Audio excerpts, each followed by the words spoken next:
अस्सलाम वालेकुम। तो आज हम बात करेंगे यूरिक एसिड बेहतर कैसे करते हैं। अक्सर लोगों को आपने देखा होगा कि उनके जोड़ों में दर्द होता है और वो यूरिक एसिड करवाते हैं और उनका यूरिक एसिड बढ़ा हुआ आता है। काफ़ी सारे लोग तो दवाइयाँ इस्तेमाल कर देते हैं, लेकिन इसके लिए सबसे बेहतरीन चीज़ परहेज़ है। तो परहेज़ में सबसे पहले और सबसे इफ़ेक्टिव तरीका यही है कि आप अपना वज़न कम करें और वर्जिश करें। वर्जिश के अंदर हल्की फुल्की वॉक हो सकती है और एक्सरसाइज हो सकती है।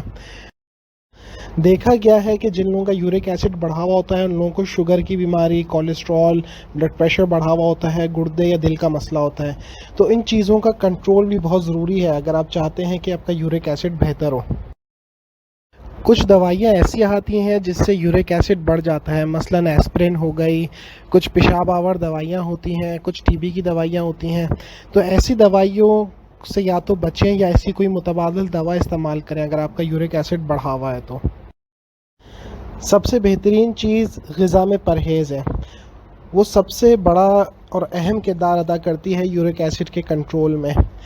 बाकी वीडियो में आपको बताएंगे कि कौन सी ग़िज़ा यूरिक एसिड के मरीज़ इस्तेमाल कर सकते हैं, कौन सी ग़िज़ा जो है वो इस्तेमाल तो कर सकते हैं लेकिन कम मिक़दार में और एहतियात के साथ, और कौन सी ग़िज़ा वो बिल्कुल उनके लिए नुकसानदेह है।